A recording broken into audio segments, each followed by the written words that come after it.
গত রাত থেকে একটা ভিডিও ভাইরাল হচ্ছে।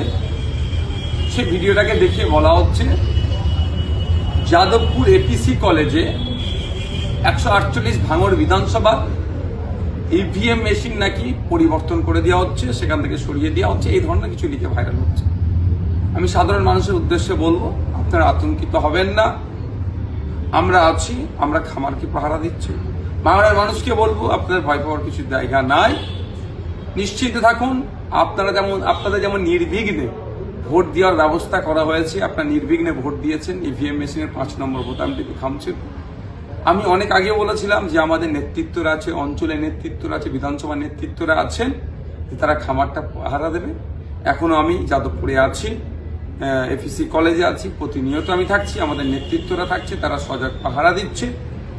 এবং এখানে যারা কেন্দ্রীয় বাহিনী আছেন, যারা দায়িত্বশীল আছেন, তারাও যথেষ্ট সজাগ আছেন। সুতরাং ওই ভিডিওটি যাদবপুরের এপিসি কলেজের সাথে কোনো সম্পর্কিত নয়, কোনো সম্পর্ক নয়। বিশেষ করে ভাঙড় বিধানসভার যেখানে ইভিএম মেশিন আছে, ওই জায়গারও একটা ভিডিও নয়। বিভ্রান্ত হবেন না। এই ভিডিও দেখিয়ে হয়তো তৃণমূলের বন্ধুরা কিছু মানুষকে বিভ্রান্ত করতে পারে।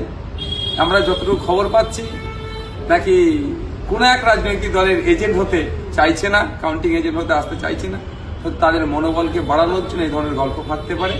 আমি সাধারণ মানুষের উদ্দেশ্যে বলবো যে কোথায় কি হচ্ছে এই মুহূর্তে বলা মুশকিল, তবে প্রত্যেককে বলবো যারা কন্টেস্ট করেছেন, যেমন আমাদের 30টা সহ বামেদের যে সিটগুলো আছে, আমাদের প্রত্যেককে আমরা আমাদের কাউন্টিং সেন্টারে ইভিএম মেশিন আমরা যেমন পাহারা দিচ্ছি, প্রত্যেককে পাহারা দিই।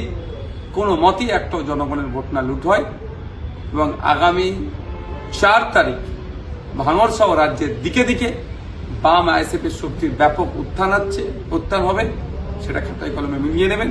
আমি আবারও বলছি, ভাঙড়ের মানুষের কাছে যে আমার প্রত্যাশা ছিল, যে আশা ছিল, কম করে 50,000 ভোটে ভাঙড় থেকে আমি জিতে বিধানসভায় যাচ্ছি।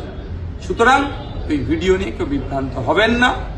আপনারা যে ভোট দিয়েছেন, সেই ভোটকে খেতে আপনারা ফলিয়ে দিচ্ছেন, খামারটার রক্ষার দায়িত্ব আমরা নিচ্ছি।